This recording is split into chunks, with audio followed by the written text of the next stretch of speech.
You need to put it.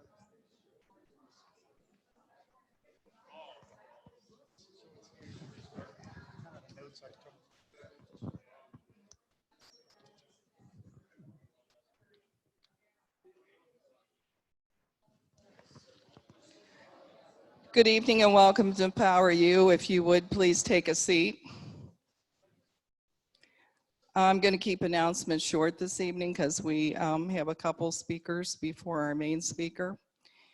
I just want to remind those of you, and especially people that are here that are new, that we will be taking questions tonight at the end of Congressman Renacci's presentation.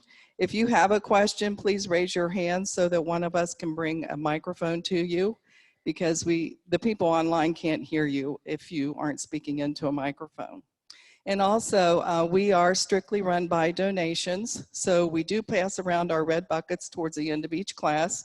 If you would like to donate anything to help take care of some of our expenses, we appreciate any amount that you can give.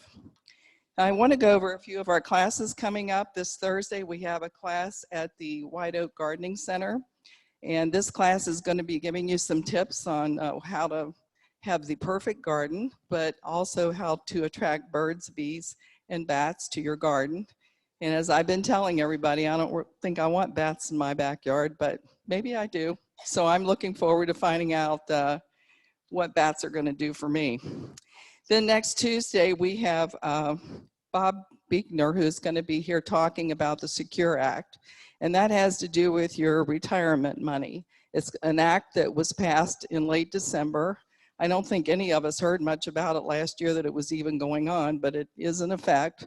So I would encourage you to come and hear what he has to say, because it does affect your retirement money.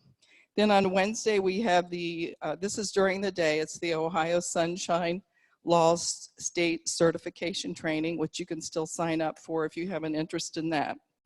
Next Thursday, we have a gentleman, Don Brown, who is a retired Air Force pilot who used to fly the VP, the Vice President, around. He's also flown a lot of other dignitaries. I have not heard him speak, but I understand that he's quite entertaining and very knowledgeable.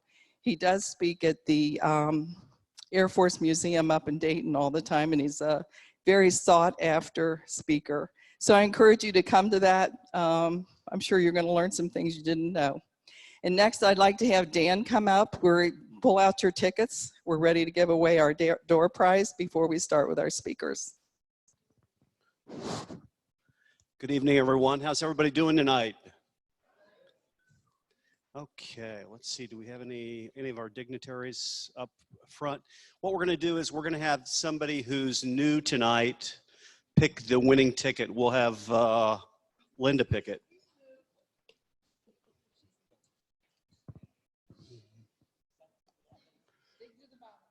Just one, Linda.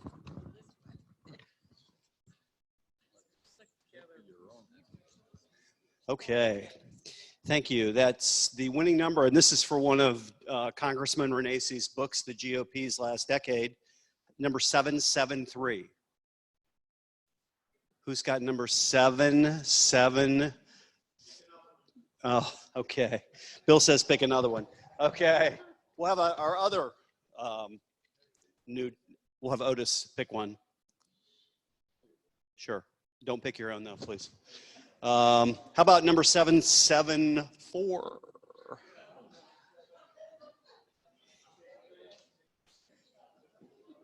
We had a little technical difficulties there. 791. Okay, come on up. Let's give our winner a round of applause. Thank you, congratulations. We've got a little library started over here. It's over in the corner, and one of the copies of Congressman Renacci's book will be there. You're free to take it and borrow it if you're interested. It'll be right over here. Thank you, Betty. Just a few things I wanted to go over with you before we get started. Did any of you come to the session we had last Thursday on issue 7 by chance? Yeah, there was a lot going on. A lot going on that. If you're in Hamilton County, You should watch the recording of the class and learn the information about it. Just go to empoweruohio.org and you can watch the full class. There are signs in the back. I only have no signs. The yes sign people didn't leave me any. And we've got a few articles about issue 7 in the back on the way out. Feel free to take one with you if you're interested. We're doing a big class. It's our 2nd annual TED Talks class, which will be April 2nd. I encourage you to think about coming and hearing some of your co-peers, people who attend these classes, speak. We're doing auditions on the 23rd, Monday the 23rd. If you've ever wanted to speak about a subject you're passionate about, Betty and I would love to have you come and audition. You would be speaking for about, 10 to 15 minutes. You'd be right up here, and we're gonna have 6 people speak at the class. So if you're interested, you can just jot us a note at info@empoweruohio.org. We would love to hear what you've got to say. Somebody like Linda here would be great to talk at the TED Talks class. So we hope to hear you. I wanted to introduce you to our team tonight. I wanted to thank one of our attendees, Georgia Crowell, for sponsoring Thursday night's class at White Oaks Gardens. There are already, I think it's 40 people signed up. We're only taking 50. If that's a class you want to attend, it's going to be great. Make sure you sign up for that because we've got limited seating and space. But I wanted to introduce you to our team tonight. We've got our treasurer, Bill Roll. Let's give him a round of applause, please. We've got our producer, Jay Grunke, in the back. Thank you, Jay. We've got our executive director, Betty Overstreet, right back there. And a special hello to everybody online. We've had more people online this semester than ever before. I think we were up to 30, 35 people on Thursday night, almost the whole class by itself. So welcome, we're glad to have you. We're gonna have 3 speakers tonight. The first speaker I asked to come in because he's been such a friend to Empower You. Kurt Hartman is running in the Republican primary for judge. He's gonna be running for common pleas judge. Kurt has taught the open records and open meetings class for Empower You several semesters. He's done it for free. He's wanted to inform people of how important it is to have transparency in government. I've learned a lot from him. And when I found out he was running again, I wanted him to at least have a chance to say hello and meet you because I think he's a great person. So Kurt, would you come on up and say a few words? Let's give Kurt Hartman a round of applause.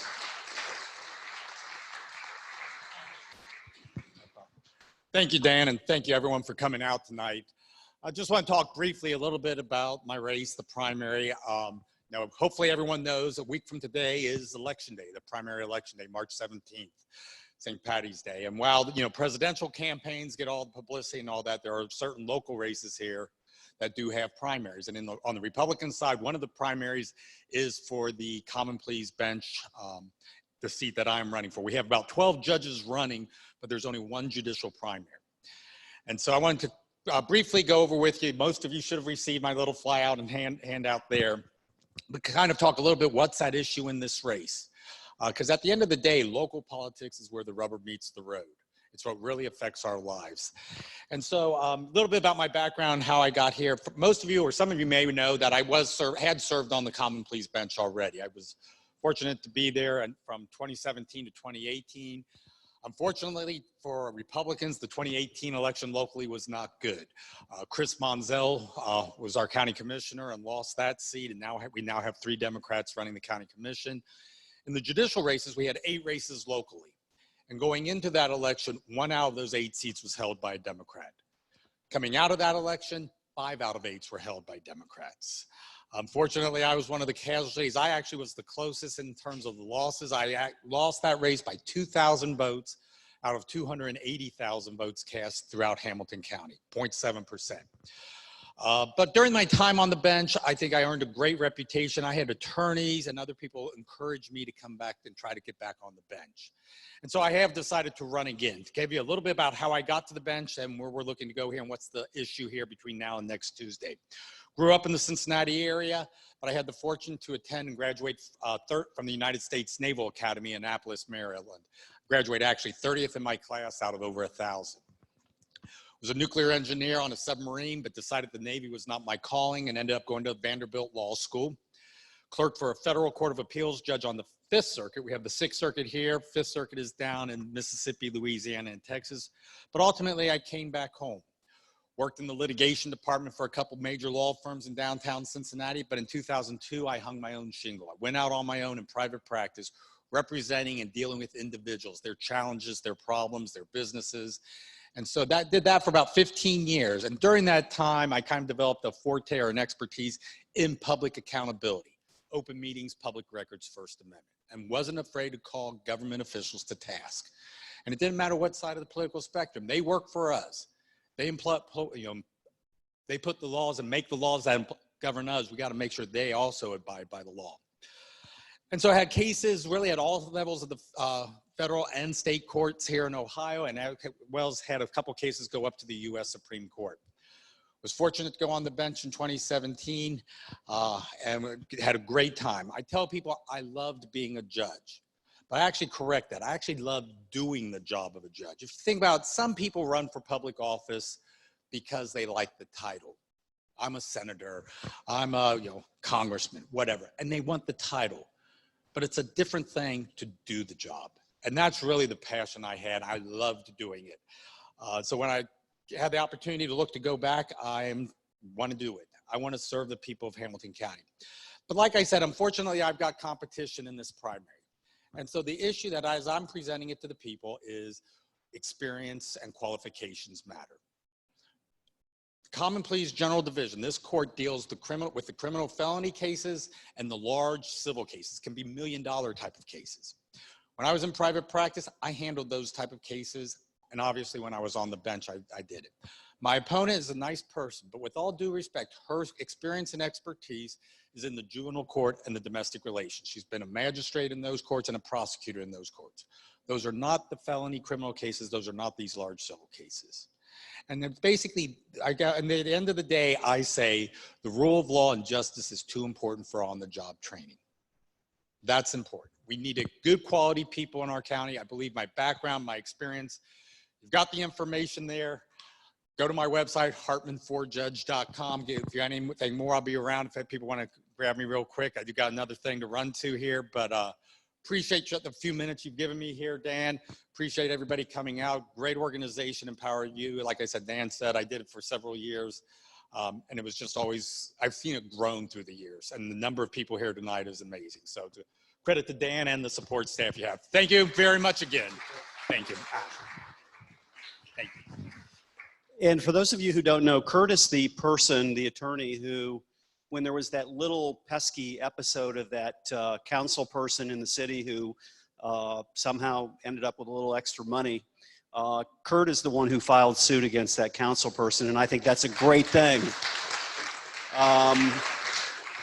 It's a great thing. Next, I'm thrilled to have a chance to meet Sheriff Jim Neal and have him come tonight and say a few words to us before Congressman Renacci speaks. Jim was elected sheriff of Hamilton County in 2012 and will again be a candidate in the Democratic primary next on March 17th. He's a lifetime resident of Hamilton County. After graduating from Western Hills High School, Jim continued his studies at the University of Cincinnati, where he earned a master's degree in graduate studies and research. We are very glad to welcome Sheriff Jim Neal tonight to Empower You. Thank you so much.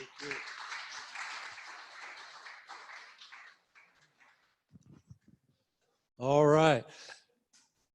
I'm a 30-year lawman as a deputy sheriff. I started in '81, worked my way up in the organization and retired a lieutenant commander. But I worked over 6 years in the jail, 4 of them at the old workhouse before they tore it down.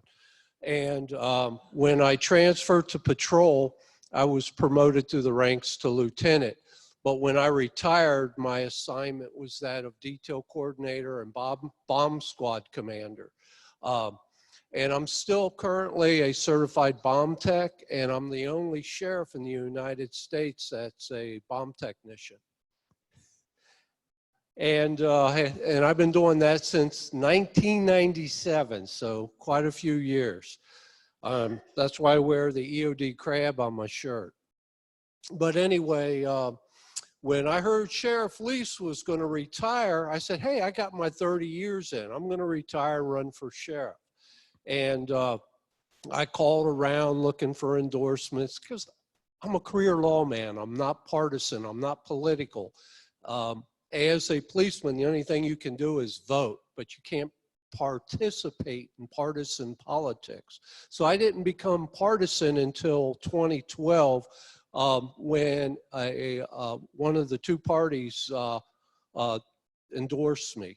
But I'm still not very good at politics. I'm a career lawman, and that's what I enjoy doing. I love serving, and faced a lot of challenges because I came on right after the Great Recession, and I lost 25% of the budget, 25% of staffing, and as a visionary, I knew how we could be successful because when I ran a beat side by side with law enforcement officers from other community, it's called cooperation and operation, collaborations, working together. And that is a force multiplier. And so what it's very fiscally responsible because I'm paying for approximately 36 deputies in all of our collaborations, their salaries, and there's hundreds of law enforcement officers in these task forces. So we in Hamilton County have the benefit of all of them. Give you an example. On the local level with the city of Cincinnati, I partnered with Cincinnati Police Department. I have a pilot. They provide me an observer. They're paying for the observer. I'm paying for the pilot. And I'm using drug money to pay for the helicopter.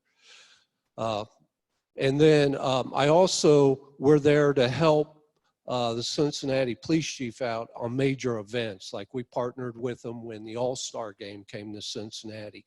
On the also on the local level with the other county agencies, I've partnered with the Hamilton County Police Association and put my deputies that were interested in being SWAT team members in the Hamilton County Police Association SWAT team. So I'm paying for right now 13 deputies to be on a SWAT team instead of 60 deputies. So we're on this team with other local law enforcement providing special response services. Also with the Hamilton County Police Association, I have a couple deputies that are on the honor guard, providing honor guard services. And then I've partnered with the sheriff in Butler County, the sheriff in Claremont County, the sheriff in Warren County, Loveland Fire Chief, and Union County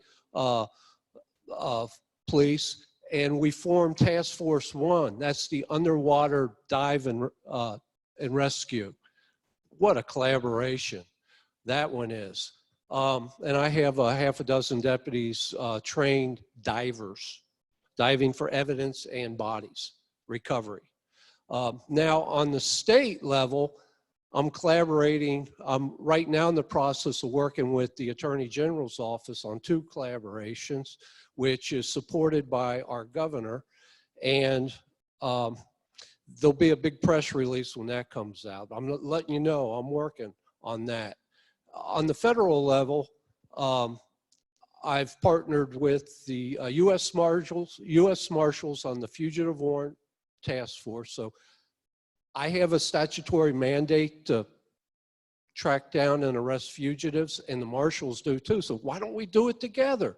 So I add a couple deputies onto their team, and now we all benefit from many marshals, because my guys are marshals too, of going out there and looking for these fugitives.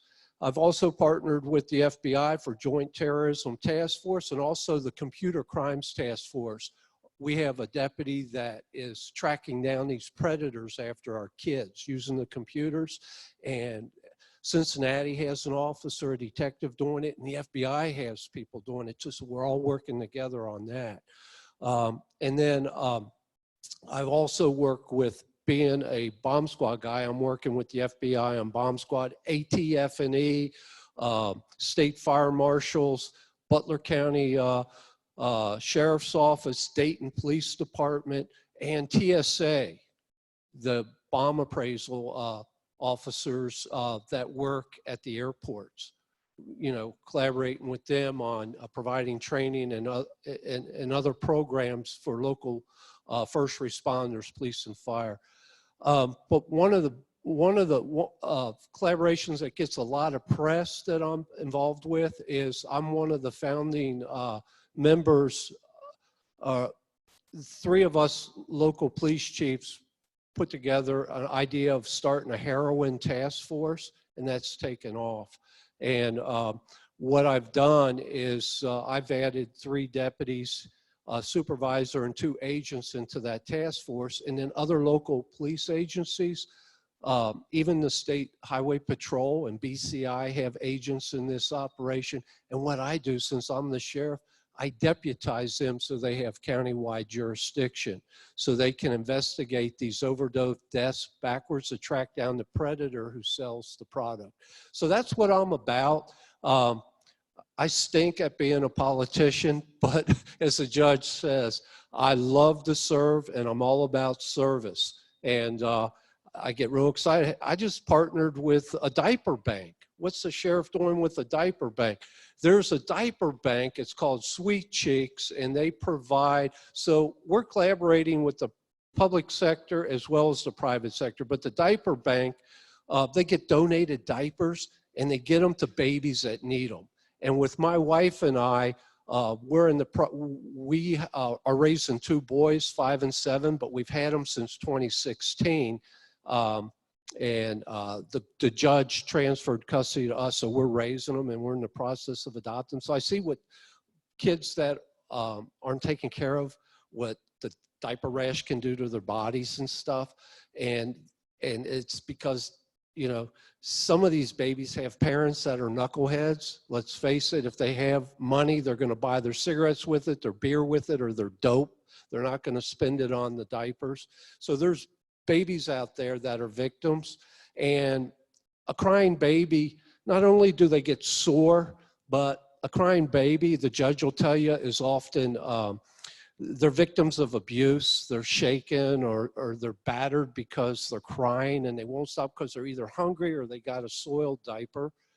And so this diaper bank gets these diapers to babies in need, and we're helping them. We got a press conference Thursday where I'm going to be partnering with Cincinnati Police Department. We're putting diapers in the cruiser, so when the police officers come across babies that are in need of diapers, we can leave a 12-pack of diapers. We're bundling them because you got to take them out of the manufacturer packages because they got those barcodes on them. If you give them like that, some of these parents will probably try to turn them in to get the money. So I got female offenders locked up in the county jail, Judge, that's bundling these diapers for this group because the women that are locked up in the jail said, Sheriff, there's nothing for us to do in here, no programs for us. So I found the detail for 5 of them, and they're bundling diapers for this diaper bank.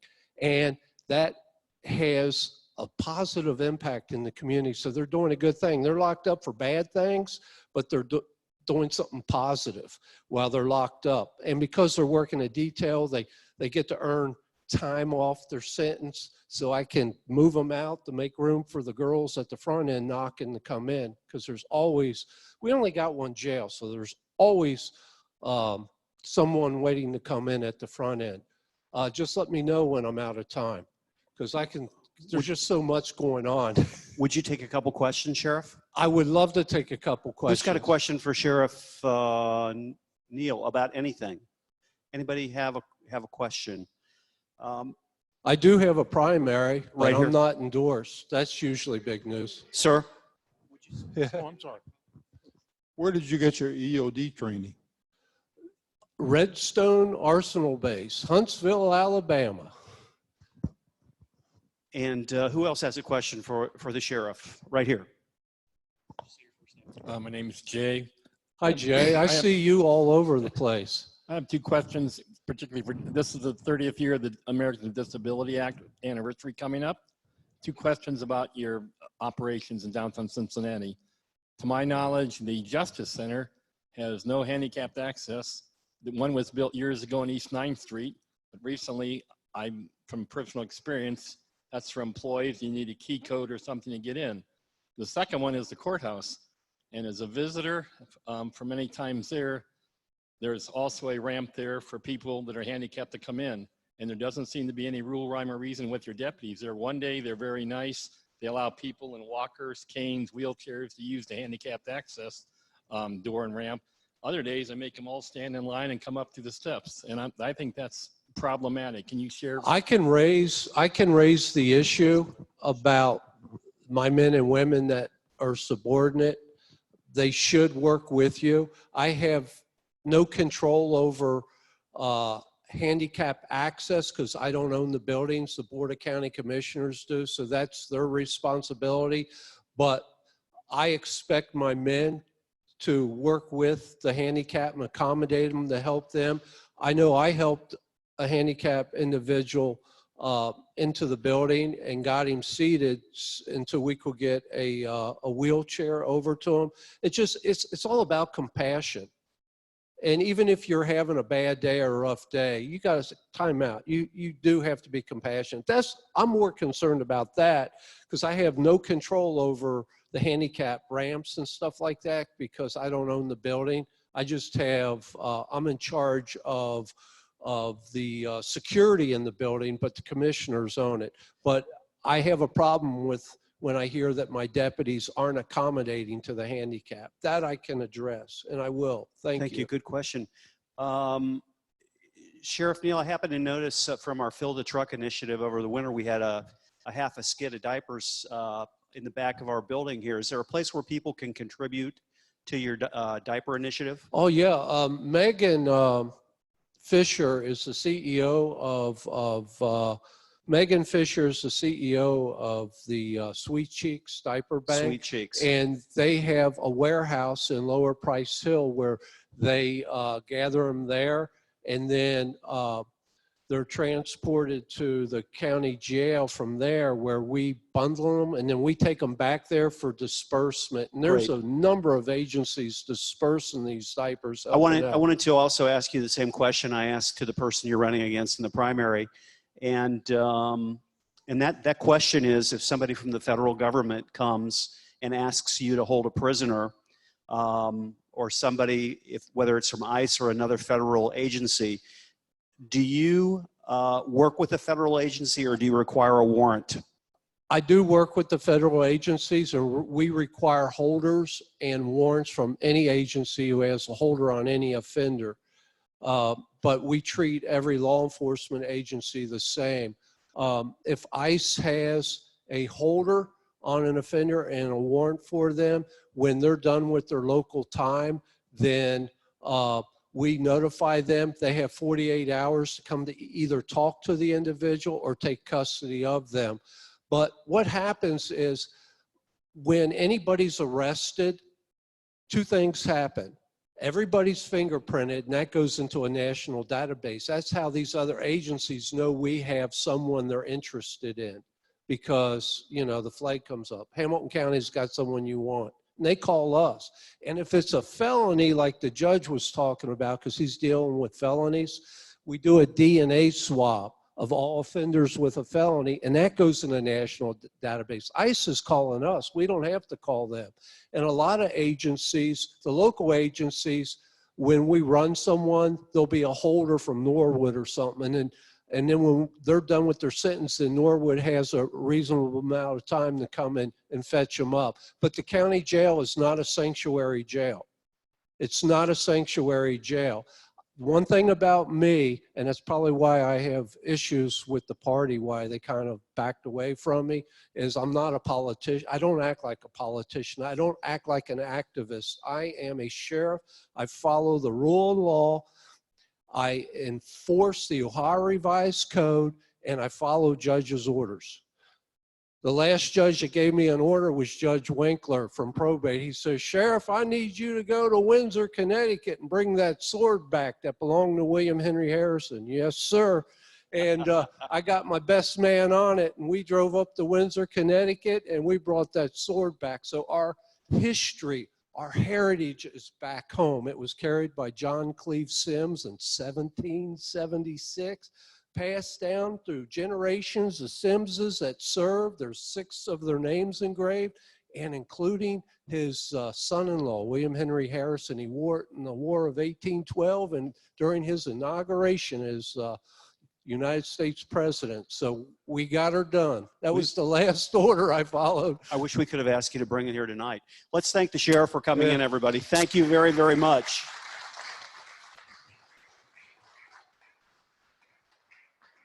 Sheriff, thanks for coming in. We appreciate it. You give the microphone to Betty in the back.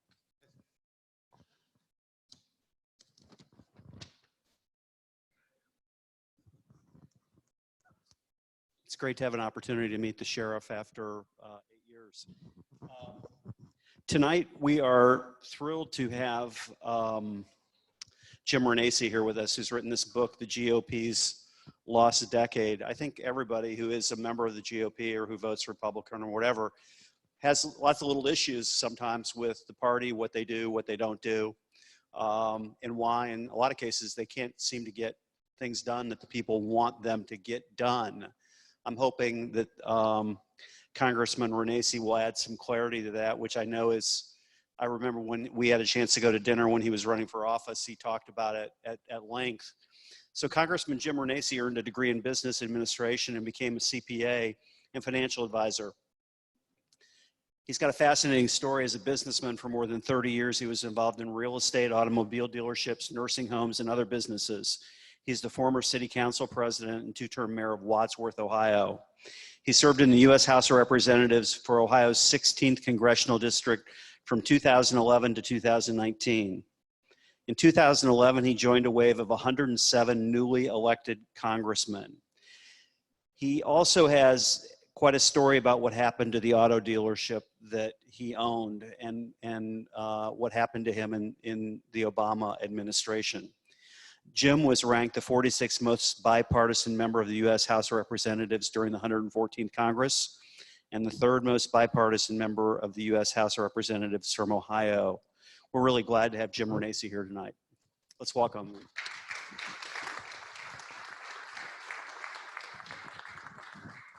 Thank you. Appreciate it.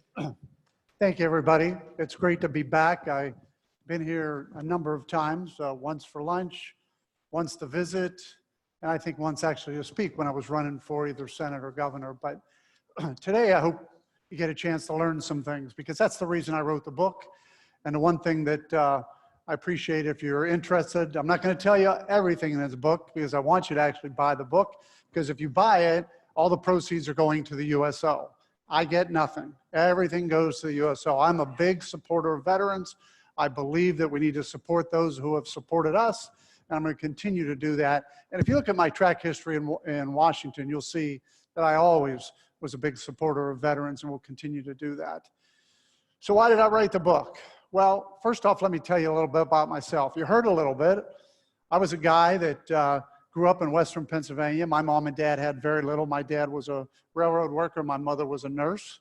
And I ultimately realized that the only way to get out of that coal mining and steel mill area was to go to college. I did. I took out debt. I worked 3 jobs. I paid off all that debt, by the way, too. I always chuckle when Bernie Sanders says, we need to pay everybody's debts off.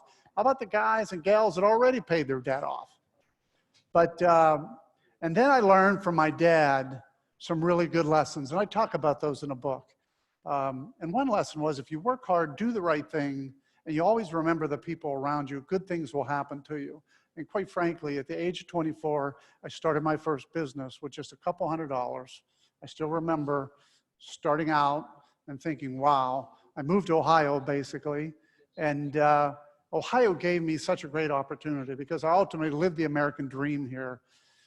Operated over 60 businesses, created over 1,500 jobs, employed over 3,000 people.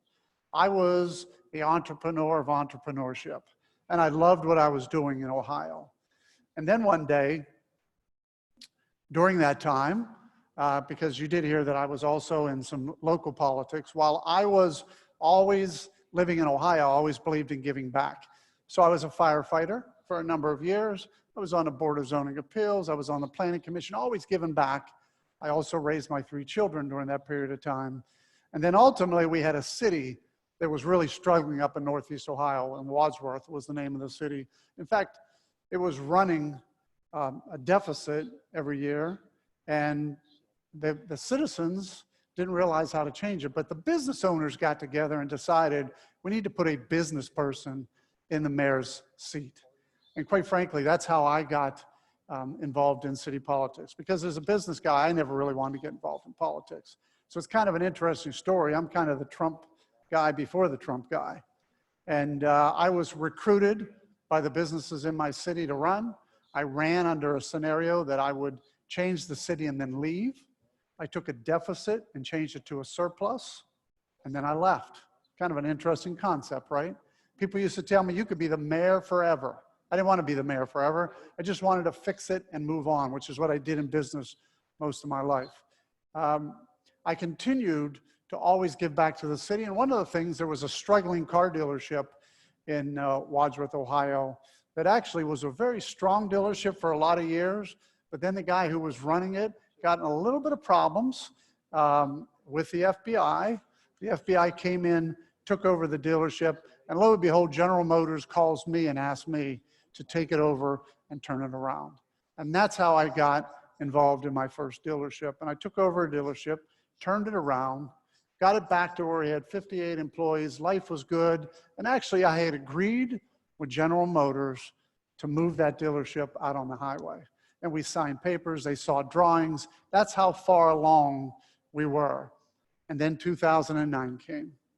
And in 2009, and at that point in time, I had no idea General Motors was going to file bankruptcy, but General Motors files bankruptcy. The federal government actually forces them into bankruptcy, takes over, and then makes a decision on who stays and who goes. Now, General Motors actually came to me and said, you have nothing to worry about. You're one of our best dealers. Your dealership's going to be around and it's going to stick around. The problem is, in July of that year, they sent letters out to every General Motors dealership in the country. And they either told the dealership, you're part of the family or you're not part of the family. I assumed I was part of the family until I opened up that letter. When I opened up that letter, it basically says you are no longer to be part of the General Motors family. And I tell you that story because that's where I really believe government had gotten too involved. And now they were involved in business, and now they were taking something away from me. And by the way, not only me, 1,200 other dealers in the United States were taken away. A lot of dealerships in Ohio were taken away. A lot of jobs were lost in Ohio. They were all taken away because of that move. What I did is I called my congressman because I heard, hey, if you call your congressman, he's going to help you. Well, he did. He came up, visited with me, talked about how he was going to help me, talked about how he was going to go back to Washington.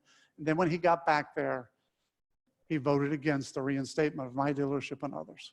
And I got to tell you, that was the second kick in the stomach, which really propelled me to go to Washington, because I called him up and said, not only are you a liar, not only are you somebody that I can't trust, but I'm going to remove you from that office, even if I have to get in a race and run.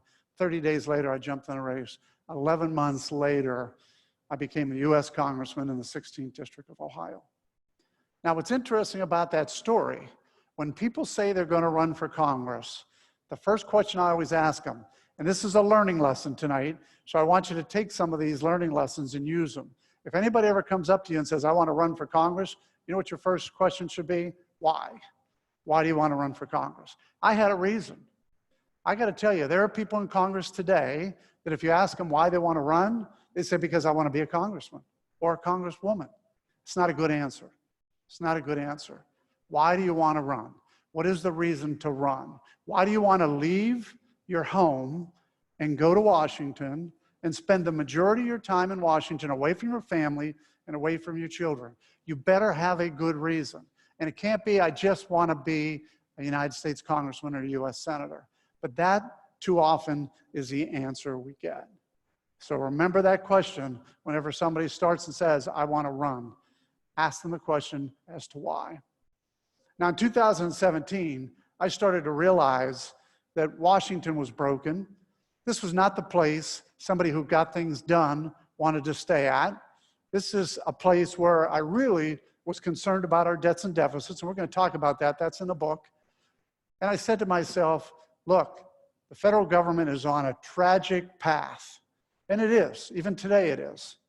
Because we're just crossing over $1 trillion in debt, or $23 trillion in debt, but another $1 trillion in deficit spending this year. And nobody's talking about it. We're going to talk a little bit about that too. So we are now moving in this direction and nobody's talking about it. And I said to myself, the only way to fix things is Washington's broken. Let's go back home and let's try and fix Ohio. Because Ohio's going to be the next thing that's going to be in terrible shape someday. And we'll talk a little bit about that. The states have to become stronger because the federal government is eventually going to fail. Now, when I say that, people say, oh, you know, listen, we're $23 trillion worth of debt, heading for 30. In fact, tomorrow I'm going to be teaching, moderating a class up at Walsh University about debts and deficits, because I'm still very passionate about that. But I decided to come back and figure we better make sure Ohio's strong. There are other states that are much stronger than us. We better make sure Ohio's strong, because the day the federal government says no more money to the state, how's the state going to survive? By the way, for those of you who don't know that live in Ohio, Ohio is one of the states that absorbs more federal money than most states. It's taking in more federal money. 52% of Ohio's spending is Medicaid. 90% of, by the way, Medicaid used to be 17% of what Ohio spent when Governor Strickland was the governor. Today we're at 52%, and 90% of that comes from the federal government. So you think that about how disastrous that could be. But I said I wanted to come back. I wanted to fix Ohio. So I jumped into the governor's race in 2017. About a year later, less than a year later, I got a call from the President of the United States asking me to jump in the Senate race. I really didn't want to do it, but I did, because I'm a big believer when the president calls you and asks you to do something. I don't care if it was a Democrat president or a Republican president. When you get a call from the president, you're going to listen. You should. And in the end, I jumped in the Senate race. Now, I talk about that in a little bit in the book too. Jumped into a Senate race with 9 months left, where the Democrat who I was running against, had $23 million already in the bank. I was promised a lot of help. I got no help, and I almost won. And I almost won by only spending 4.8 to his 33.5. I lost by 150,000 net votes out of 4.4 million. We're going to talk about that a little bit too. So that's where I'm at today. I lost that election, but then I started to realize I could still do a lot for Ohio, but I also got to make sure that everything I learned in Washington, I write down. And I started to write this book because I wanted to have something that would remind me of all the things I found in Washington, all the problems that were there, so that all of you could hear it from somebody who really was not a Washington, was not a political person, but somebody who really went in there as a business person and now saw some of the problems. So we're going to talk a little bit about that too. We're going to go through the book. I'm not going to tell you everything because I'd really like you to. And by the way, if you don't get the book today, you can buy it on Amazon.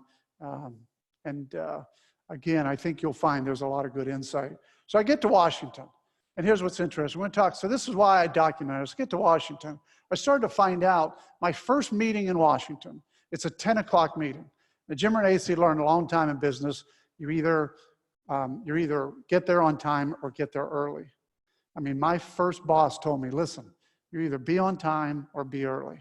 So I'm sitting in this room at 15 minutes before 10 o'clock and nobody's showing up. So I'm thinking I'm in the wrong room. And I'm waiting, and pretty soon it's 10:15, one or two people show up, it's 10:20, and then I finally say, what is going on here? And here's what I find. In Washington, they said, oh, Renee, so you don't understand. Legislative time. Legislative time is that when things always start late. Yeah, sometimes a 10 o'clock meeting will start at 10:30.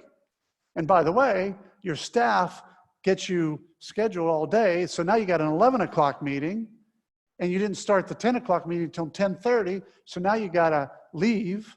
Half the time you don't get all the information, because remember, if you're Jim Renacci, you're either going to be on time or be early. You now have an 11 o'clock meeting, and you got to leave that meeting. And it just perpetuates itself. I talk about that in the book. Number one problem in Washington, nothing starts on time. The second big problem in Washington, nobody really understands our debts and deficits. Now, if you think about it, who do we hire? Who do we elect? We elect people that you would never probably hire to balance your budget even at home. You just wouldn't do it. And yet, we keep electing them. And look, there's some of those, they're my colleagues, they're my friends. It's the system. If you took their resume, you would never hire them. But we elect them. Why do we elect them? They're likable. We've known them. They're friendly. We shook their hand. We got a chance to shake their hand. But the problem is, did we ever ask them the question, what's your background? What's your experience? Have you ever balanced the books? Have you ever run anything? We don't do that. We just say, well, we like this guy, or we like that woman, or we like the way he looks, or we like the way she looks. And we elect people. But they don't have, in many cases, any financial ability to understand the finances. And the third problem in Washington, politics gets in every decision. So even when you think you have a great idea, guess what happens? Well, first off, let's go to big picture. If you're in the majority in Washington, what do you think the number one goal is for everybody in the majority? Stay elected. Stay in a majority. He said stay elected, but stay in majority. We're going to talk about staying elected. If you're in the minority, what do you think the number one goal is in a minority? To get to the majority. So what do you think you do? See, people don't pay attention to this, but everybody in the minority votes no. Easiest in the world is to be in a minority. Now, I have some colleagues and friends, because the Republican Party is in the minority, all they do is go vote no. Go vote no. Makes it easy. When you're in the majority, you got to vote and try and make decisions. Now, think about this. You need 218 votes in the House of Representatives to get anything done. Anything has to have 218 votes. So, as you know, the Republicans didn't have very many extra people. You know, we had maybe 26 more than 218. So the Freedom Caucus, which was started by Jim Jordan and Mark Meadows, decided that they're going to come together as a group of 30. I talk about this in a book too, and some of those guys are my friends. But remember, those 30 controlled the agenda, because all you had to do was vote no for the Republicans with 30 people in a block, and you shut everything down. You stop everything from happening. So in Washington, we started to have that little bit of a problem. 218s needed. You got a block of 30 called the Freedom Caucus. By the way, you also had a block of 30 that was called the Tuesday Group. They were the moderate Republicans. You had all kind of blocks that started building up, but you knew you could control, even though there's 435 members of Congress, if you just had a block of 30, you could get anything stopped. And that's what started to happen in Washington. Still happens today, by the way. Still happens today. Because what happened there was all the Democrats voted no while we were in the majority. We had enough Republicans to pass everything we wanted, but if 30 got together and said no, the bills failed. The bills failed. So what we started to see was a real problem when it came to how Washington works. A lot of people don't realize that. Look at your votes. There's votes going on tonight. I promise you, if you look at the votes, you're going to find anything that was passed tonight, all the Republicans voted no, maybe one or two. Every once in a while you see a straggler. But the majority of the time, all the Republicans voted no tonight, because everything goes before the House and before well, tonight it's going to be Democrat in the House. So the Democrats are pushing the legislation. What's the number one goal of Republicans in the House of Representatives? To get the majority back, so they're all going to vote no. Now the Democrats have to pass legislation. Guess what? They have the group to them, which is AOC and company, and they've got to make sure they bring that group into the fold, because if that group is 30 people strong, they can stop Democrat things from getting done. So you start to see what the problem is in Washington right there. Right there, it's about power. It's about majority. It's about keeping the majority. It was, you know, it was kind of interesting. When I got there, I always tell this story. I mean, it was amazing. You think about it, you're elected to the U.S. House of Representatives. You walk in and you look around, you think Thomas Jefferson, Ben Franklin. You start thinking of these names and you think, how did I get here, right? Well, how did I get here? And then I started looking around and said, how'd they get here? Because the problem was we had so many people that are elected. We have a representative government, but we don't challenge those members who are there today. And in many times, just because they build up name ID, because they've been around a long time, it's very difficult to challenge them. So look, it's not easy getting in. I can tell you when I ran against an incumbent. I ran against a guy who was supported 100% by Barack Obama and at the time, Nancy Pelosi. I had to put some of my own money in, which isn't fair. We're going to talk about money, but I had to do it. And I ended up winning. But that total race was a $15 million race. That's how much went in from both sides. That's unbelievable. You know, there used to be the day when a House race used to cost maybe $100,000. Now they're costing 15 million, 20 million, 30 million. It's money in politics, which is another problem. So when I get there, and I talk about this in a book, you all get a mentor. Now my mentor was Steve LaTourette. How many people know who Steve LaTourette is? Put up your hand. Okay. Steve LaTourette was a congressman in Northeast Ohio. He was a very bipartisan congressman. He actually left because he was really mad at Boehner. He became my mentor. And one day after I got there, he calls me into his office and says, Renacci, I want you to come over.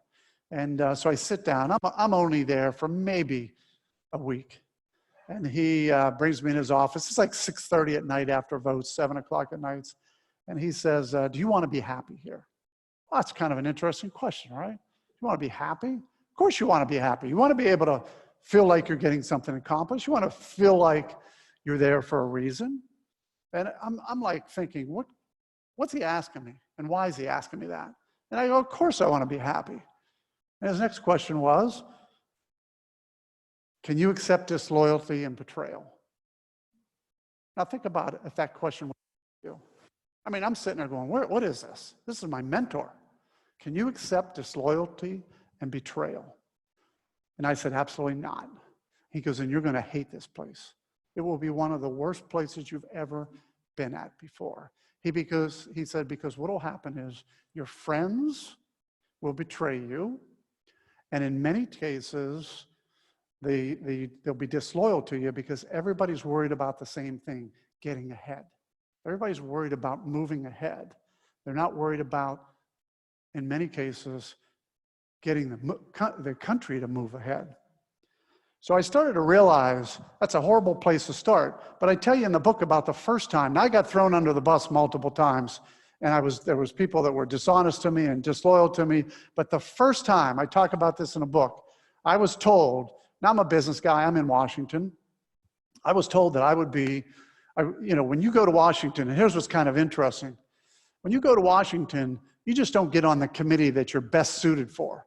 So back here at home, if you're an accountant, you're going to go in the accounting department. If you're a salesperson, you're going to go in the sales department, right? You're going to go places that make better for the company that you work for. In Washington, you get put on committees based on how much money you raise, based on who you know, based on a whole bunch of other things, but not your expertise. So I thought I could get on the Ways and Means Committee. Business guy, tax, CPA, that's the committee. I remember asking, can I get on the Ways and Means Committee? Boehner said to me, because Boehner really makes the decisions, he gets the most votes. Whoever the Speaker of the House is really directs where people sit on committees. And he said to me, Renae's going to be on Ways and Means. No freshman gets on Ways and Means. Well, let me tell you, there were 2 freshmen named to Ways and Means, which tells me that was not true. But I said, well, how about financial services? Banking, that's another thing that I do. Boehner said, okay, we'll get you on financial services. So what they do, you leave. I left on a Thursday, went back home. I get my phone call. It's Steve LaTourette. He calls me and says, guess what? He said, remember what I told you about disloyalty Remember what I told you about, betrayal? What committee did Boehner say he was going to put you on? I said, financial services. And he says, well, guess what? You got thrown on agriculture. You got thrown under the bus. I go, what? Now I'm going to give Boehner a little bit of credit because I was shocked. This is my first experience in Washington. You shake somebody's hand, you're dealing with somebody, you expect that to come back, you expect to be able to, when somebody tells you something. Now, I always learned, I got to tell you, I moved to Wadsworth, Ohio when I was 22 years old because I made an offer to the company to come out here. I was engaged to be married and didn't want to come, but I made an offer. And I forget what my dad told me. Once you give somebody your word, you can never take it back. Boehner took back his word and threw me on agriculture. Now, I told Steve LaTourette, who, by the way, has since passed away, but I told Steve LaTourette, wait a minute. I said, this is ridiculous. I don't know anything about agriculture. I said, I want Boehner's number. Now, I'm going to give Boehner some credit because within 20 minutes of hanging up with LaTourette, I looked down at my phone and there was a restricted number coming in. It was Boehner. And he said to me, I know you're mad. Just relax. I'll fix this. I'll make it work. He eventually did, but that's because he knew that, I was going to make a big stink about this. But in the end, it shows you how Washington works. 2 people were named to the Ways and Means Committee. Both of them had donated a lot of money to the NRCC between that period of time, and that's how they got there. I started to realize that the only way I was going to get anything done in Washington was to work with the other side. Now remember, working with the other side, I talk about this in a book, doesn't mean you give up your principles, and it doesn't mean you give up your values. But it does mean every once in a while you got to compromise. And compromise should not be a bad thing as long as you're not giving up your principles and as long as you're not giving up your values. And what you heard before this presentation started, I was one of the 36th, in the top 36 members of Congress in bipartisanship. Because I always believed if I couldn't convince somebody across the aisle to get onto one of my bills, then it probably wasn't a bill that was going to go anywhere. And that's why I got almost 50 pieces of legislation passed through a mechanism of getting bipartisan help without giving up values and without giving up principles. So I do believe bipartisanship. Now, one of the problems is we're not bipartisan anymore. In fact, in the 8 years that I was in Washington, the wall got bigger and bigger and bigger. And today, Republicans and Democrats do very little together. I already told you, because when you're in the minority, you want to get to the majority. If you make the majority look good, they're not going to lose. So you got to make the majority look bad, so you vote no. Even if you believe in something, you vote no. And if you're in the majority, you got to get things passed. So you do whatever's necessary to make that side of the aisle pass those bills. So you're going to hear the same thing as we get close to November. You're going to hear the Democrats talk about how they passed 350, 400 bills, and that the Senate never took them up. Guess what? Republicans used to say that too. Republicans used to say that too. We passed 350, 400 bills too. They never got passed out of the Senate. We'd blame the Senate. The problem is they're not bipartisan bills. They're very partisan bills because nobody wants to let the majorities, if you're in the minority, you don't want the majority to win. So this became a big issue for me, and I tried to work through that. The other thing, and you heard, in 2010, think about this. How many people, put your hand up if you remember the Tea Party? Yeah. How many people here were in the Tea Party or would say they were in the Tea Party? Probably a lot of you. Anybody think there's anything called a Tea Party today? You might say there is, but there's very few of these groups because the Tea Party got behind people and they made a difference. And here's what they said in 2010. They said, we're going to send you down to Washington. Believe me, I was one of them. Now here's what's funny. I was not supported by the Tea Party because nobody knew who I was. Again, shame on the Tea Party back then because they had already picked their candidate. They had already picked their person. And when I jumped into the primary, I wasn't the Tea Party guy. There was somebody else who was the Tea Party guy. Then I win the primary and I'm the Tea Party guy. All right, but here was the deal. I still had all those Tea Party values. I went to Washington because government was too big, we're spending too much money, we were regulating too much, and I wanted to reduce that. So think about it, 100 or so of us go to Washington in 2010. The debt at the time is $10 trillion. And what do you think the biggest concern of the Tea Party was? The debt and the deficits. And I still remember the day the Tea Party walking up to me and saying, how long are you going to serve in Washington? Because if you're going to serve too long, we're not going to support you. And you know what I used to say? I don't know how long I'm going to serve. I want to get something done, but I'm not going to be there more than 10 years. I did say that. I said that publicly. We've forgotten about that too, by the way. We've forgotten about that. We are letting people serve longer than 10 years just because we like them, just because we know them, just because we've shaken their hand. They're all good people, but you're going to hear what I tell you is they get entrenched into the problems. So today, we have a system that is broken. We're spending over $1 trillion, and nobody wants to talk about it anymore. Now, I'm going to give you a couple little facts, too, so you'll learn something here. I was on the Budget Committee. By the way, I say this in a book. The Budget Committee was a committee of the damned. You know why? Nobody wanted to be on the Budget Committee. Everybody should have had to go through the Budget Committee, but nobody wanted to be on it. You know why? Because the Budget Committee hasn't done anything for 25 years. We don't pass budgets. We don't do anything with budgets. We talk about them, but we don't do anything.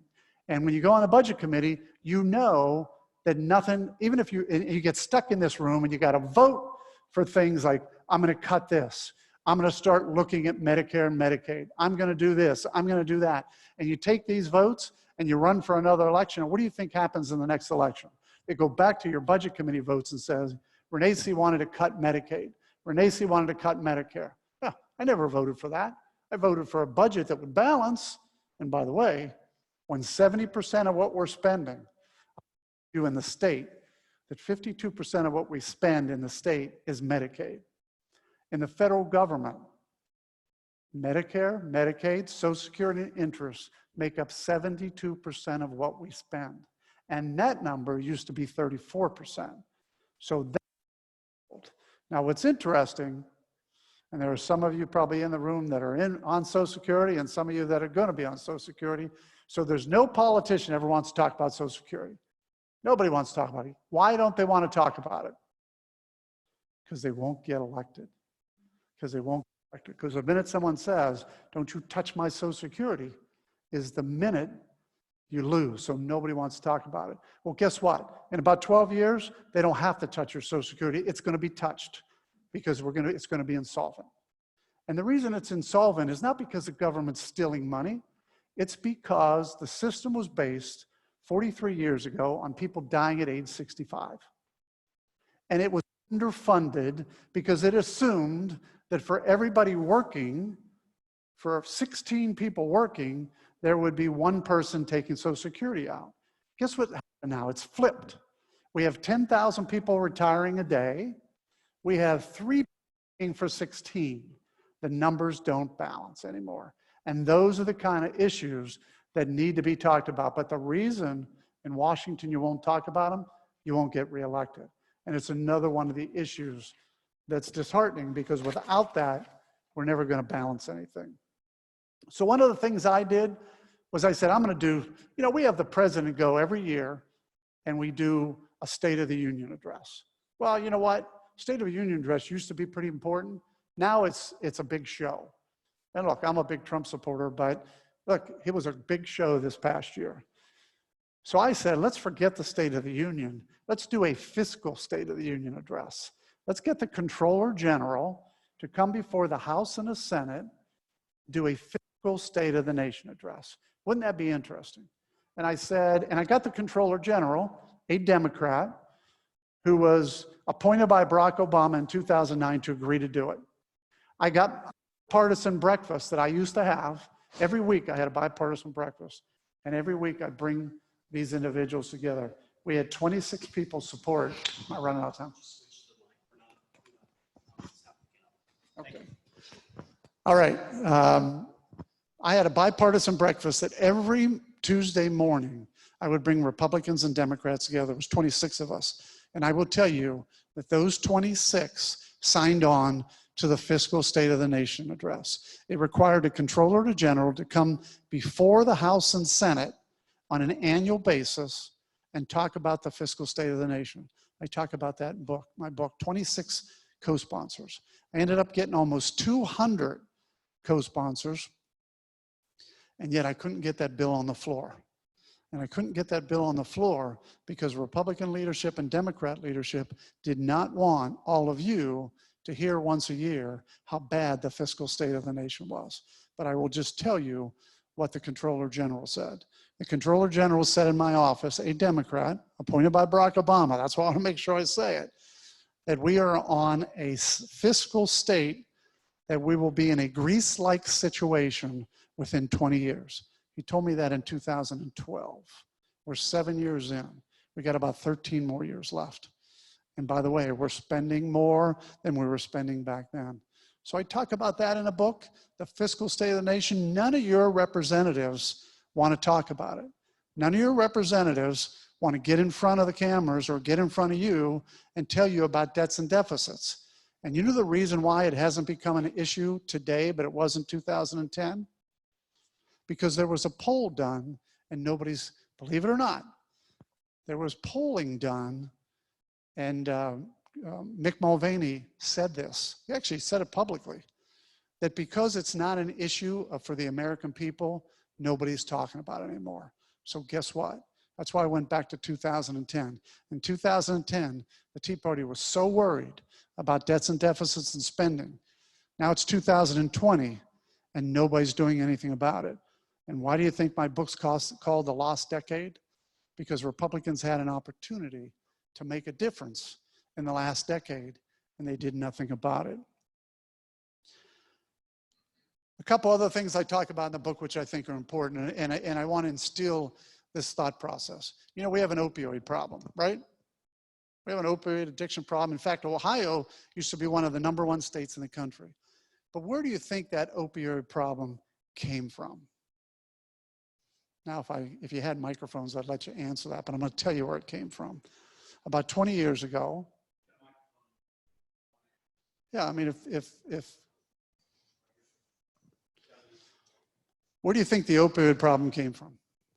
Federal government, when they demanded that pain be treated like the fifth pillar of care and required doctors to treat people for their pain, and if they didn't write prescriptions, they got in trouble. Isn't it amazing that 10 or 15 years later, the federal government is now going to save you from the same problem they started? Because that's exactly what they did. They said that we're only going to reimburse based on how much you can eliminate pain, and that was the issue that has driven us to the opioid crisis. We now have a crisis with debts and college debt. Who do you think started that problem? Any idea? Federal government. Guess what they did? They started giving out federal college loans like they were water. They started doing Pell Grants like nothing. You know, Pell Grants are just given out. So the federal government has policies that now have put us in a position that cause us to have a crisis. And I can go on and on and on, but I talk about some of those things in the books. It's important for you to know that. I also talk about failure of leadership. Now look, here's what's interesting. And this is negative. This is not negative about people, but John Boehner had a good thought process when he became the leader, but very quickly he failed, because in the book I'll tell you that John Boehner was so concerned about the Freedom Caucus that he ignored them. And he ignored them so much that they became his worst enemy and actually brought John Boehner down. And that's why he resigned. But how do you think Paul Ryan became the next Speaker of the House? It wasn't process. It wasn't people got together and picked a speaker. He was appointed, he was anointed. He was anointed first by John Boehner. He didn't even want the job. He didn't even want the job. I sat with him in the airport the weekend that he had to make that decision. He didn't even want the job. But yet, everybody said, we want him to have the job. What you don't know is that there was a vote inside the Republican caucus, and he did not, out of 100 and 88 votes, or no, I take it back, out of 200 and some votes, there was about 93 people who voted against him because there you don't have to tell what you're voting. 93 people voted for him not to be the next Speaker of the House. But again, this is failure in leadership because we allow people, we don't follow a process. By the way, in the end, I'm going to give you the solutions. And you're going to see part of the solutions is just leadership.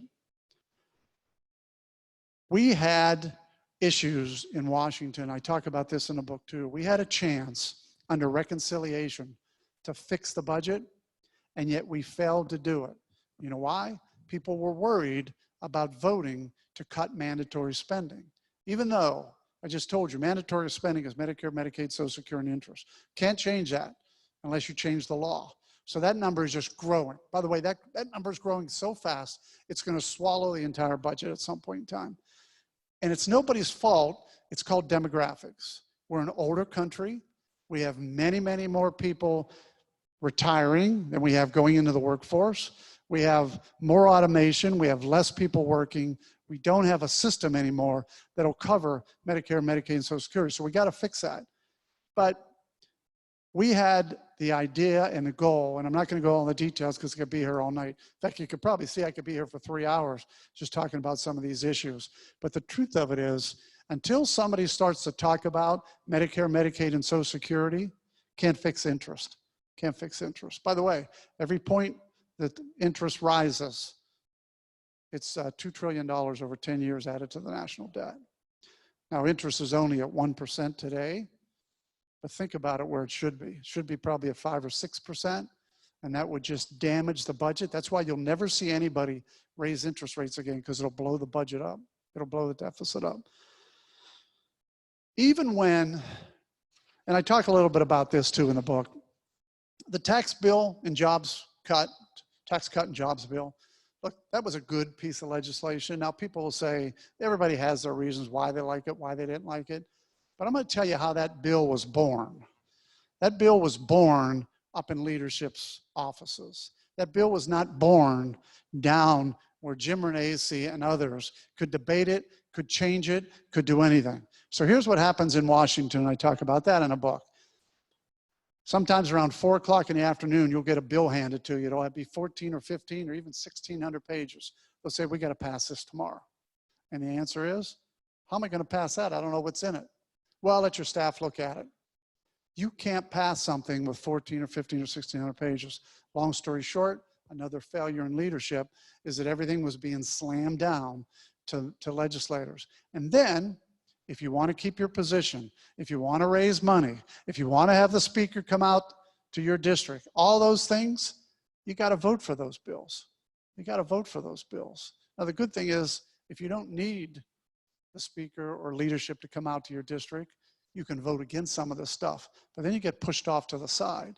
But in no way should anybody be voting for something 2,000 pages when they haven't had the chance to read it.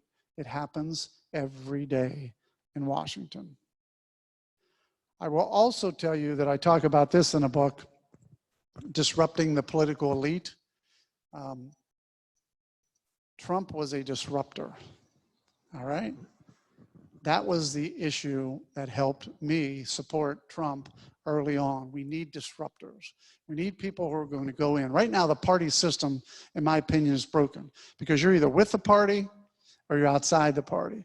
And when you're outside the party, you get no support, you get no endorsements, you get no lists, you get no nothing. How can that change? Tea Party's got to rise back up. People outside the party have to rise back up. But I will tell you that we need disruptors in every place in government.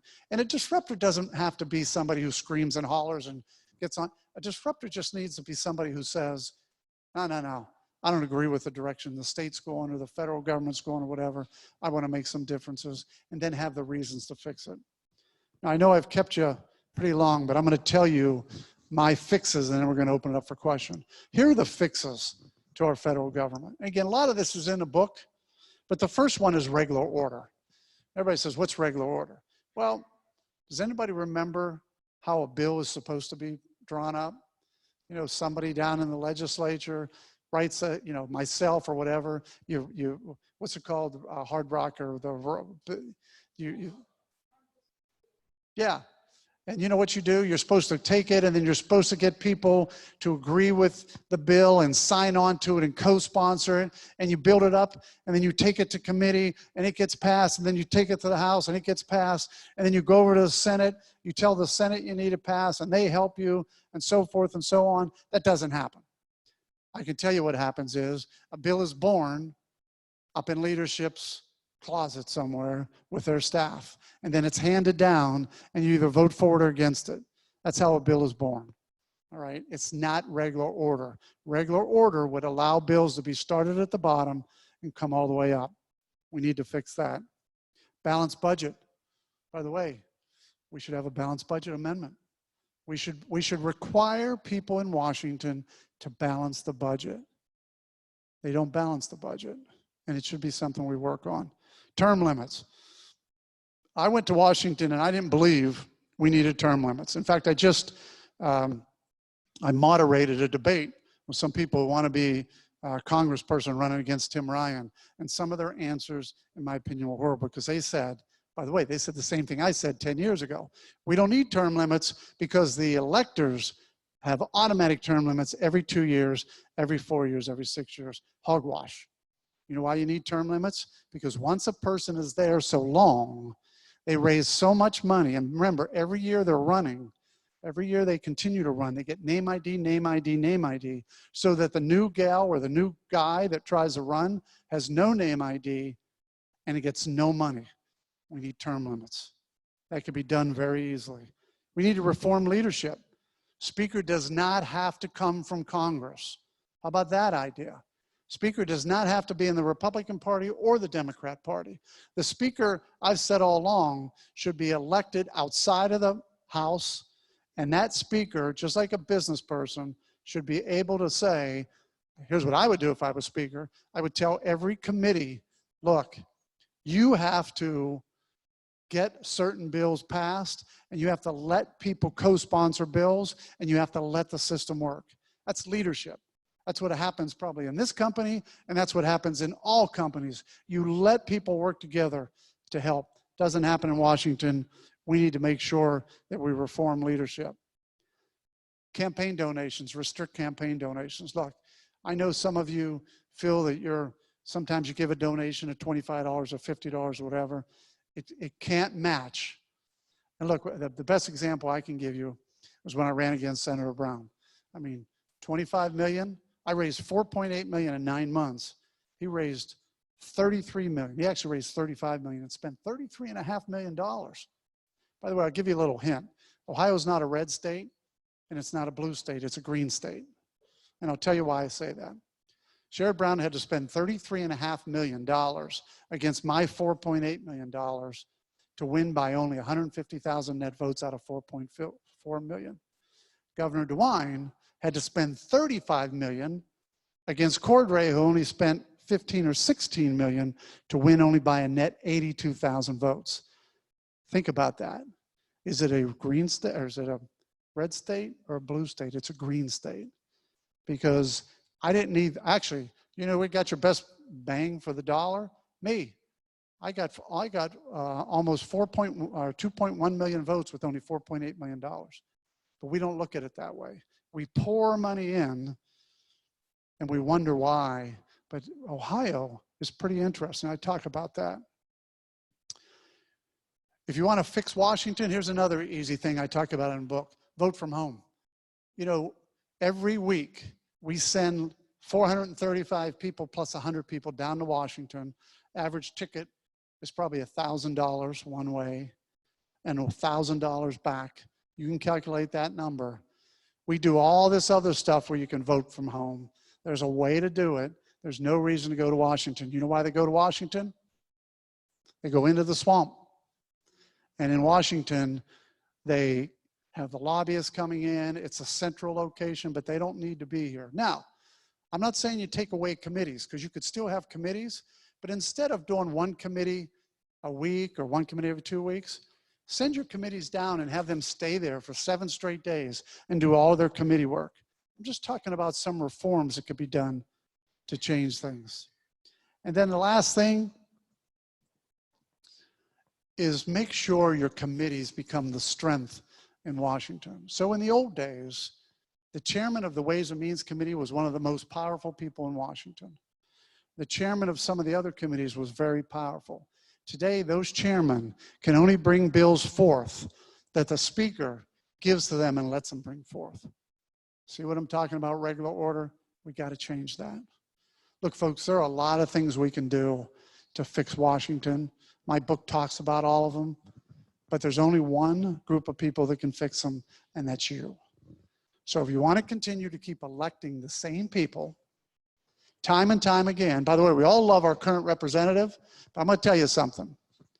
How many of you, I want to see a showing of hands, how many of you would go back to the same place for 6, 7, 8 years and not get anything accomplished? How many of you would do that? Put your hand up. And here's what I tell you.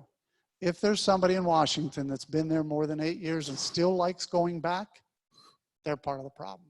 Now, I got a lot of colleagues in Washington, and I got a lot of colleagues who used to say the exact same thing 6 years ago, but today, they're part of the problem. Because you know what they say now? Well, I don't want to leave. I want to make sure I keep this seat. I want to make sure the Republicans have this seat. Hogwash, there'll be another Republican come up. The problem is, you stay there and you become part of the problem. Now, again, I have a lot of friends down there, but if they're there longer than 8 years, they're part of the problem. Can we take some questions, Yep, Jim? We've got 2 absolutely. questions online right back here. Okay. Let me see if we got the audio. All righty. The first question is, what are your thoughts on the Simpson-Bowles study? Should we bring it back? What's interesting, the Simpson-Bowles study was a way of trying to do a number of things and fix a number of things. The answer is we should look at it. It's outdated, but we should do something like that. We should allow outsiders to come, especially people that understand the numbers, and that's what Simpson and Bowles were trying to do. The problem is, even the Simpson-Bowles studies made people do things that made them very uncomfortable, which means they might not get reelected. And that's the issue. But I do think, look, they're not going to fix it inside. We're going to have to fix it from the outside. Second question. Okay, one more question from an online viewer. Has Donald Trump seen your book, or have you had an opportunity to share your thoughts with him? So Donald Trump actually has a copy of my book. I signed it and gave it to President Trump. Look, he understands this. He does understand the issues. He is committed after re-election to bring the debts and deficits down. I mean, but I will tell you, and there's no bigger supporter than Donald Trump than me, because I stepped in supporting him even before he was nominated because I wanted the disruptor. But I will also tell you today, President Trump is in a politician mode because he has to be reelected. So everything he's doing, and that's the problem. I loved him when he didn't care about being elected and he was just down there trying to disrupt. He's a little bit in political mode because he needs to be reelected. He's still doing a great job. We still have to support that disruptor in him, but he knows the problems he has up ahead of him. I love that name, disruptor. That's a great characterization. Who's got a question for Congressman Renacci? Right here. First name is Ken. Got a question, Jim, on that 52% that they're paying for Medicaid. Years ago, you used to hear in the newspaper and the news for years about the fraud in Medicaid. I don't hear anything about that hardly anymore. I don't know if I'm just missing it, but it doesn't seem like you're addressing it, or Yeah. just So look, you could eliminate all the fraud, and there is fraud. There's always going to be fraud. I mean, when I was on the Ways and Means Committee, we did Social Security look backs at fraud. We found doctors that were committing fraud. If you eliminated all the fraud, well, first off, here's the best way to answer that. 70% is Medicare, Medicaid, Social Security interest. 15% is military, and 15% is everything else. We spend 30% more than we bring in. What are you going to cut? Because you could cut, first off, 30% doesn't represent fraud and abuse. It's always the number, it's a political issue. We talk about it all the time, but it's not 30%. Even if it's 5% and you fix that, you still have a 25% problem. And that's why politicians don't want to talk about it. So they work on it, they try and change it, but in the end, how do you get 30% out of the spending? When the number one spending, what we call the spending, the thing that's growing the fastest is Medicare, Medicaid, and Social Security and interest. By the way, interest is going to end up being a big number too. Here's a question right here. Hi, my name is John. I want a behind-the-scenes honest answer to the Republican solution to Obamacare. They came within a thumbs-down vote at 2 o'clock in the morning of passing something, but I've been worried that they've been arguing that Obamacare isn't any good, and now it's possible that it's going to get dumped by the courts. Do they really have a solution, or now they're going to be stuck holding, they caught the truck, okay, and now they don't really have a solution? Yeah. So the biggest failure in the Republican majority in the House of Representatives was not fixing health care. All right. Plus a lot of other things. By the way, what was kind of comical, and both speakers said this, Speaker Boehner and Speaker Paul Ryan. I'll never forget how many times I was in a caucus room where they said, oh, we can't do that. We'll lose the majority. We lost it anyway. I mean, if you're going to give anybody credit, you got to give people credit who have done things and lost the majority. That's why I know people aren't going to like when I say this, but probably the strongest speaker that I ever met was Nancy Pelosi, because she was willing to lose the majority to get things done. Not that I agreed with them, but think about that. Healthcare is something we had. Here's the biggest problem in Washington. Even if you have an answer in the House, you need 60 votes in the Senate to move it forward. You only have 53 Republicans. Remember what I told you? The 47 Democrats, they want to become the majority. They're never going to go along with a fix of the Affordable Care Act. And that was the biggest problem. So how we tried to fix it was under this strange thing called reconciliation. And probably none of you know, I talk about it in the book. Reconciliation was a way of fixing healthcare by voting through the budget process. And we voted in the House and passed a bill. It wasn't the best bill, but it did a lot of things to fix healthcare. And then it went to the Senate. We thought we had it because all you needed was 51 votes in the Senate under reconciliation to pass it. And when John McCain walked in at 2 in the morning and went like this, it failed and we were never able to get anything done. The answer today is you're never going to fix the Affordable Care Act without either doing it through reconciliation, which is impossible because now the Democrats control the House, or coming up with a solution where you get 7 Democrats in the Senate to cross over, which is probably also impossible. But here's the good news. We have already taken some of the drivers of the Affordable Care Act are gone, individual mandates. Some of these things that were driving the Affordable Care Act, now it's going to implode on its own. But here's the other problem. As it implodes, costs are going up. We have problems. We can't fix it unless you get the majority, 60 votes in the Senate to fix it. Jim, this is a group of people that have had lots of classes where we've talked about the debt and deficits, and everybody here gets it. What is going to be the determining factor, however many years from now, when everything just implodes? What will be the set of circumstances? And by the way, the best way to get something done in Washington is a crisis. You've heard the Democrats say it. I'm going to tell you the Republicans could say it too. The way that remember, the drivers of the debt, whether we like it or not, Medicaid, Medicare, and Social Security, they're growing at a rapid pace. Within the next 14 years, Medicare will be insolvent and Social Security will be insolvent. That's going to be the drivers of the problem. So I see some of you counting ahead. Where age am I going to be in 14 years? Exactly. I mean, in 14 years, that's when it's going to be insolvent. Look, we had a fix for that too.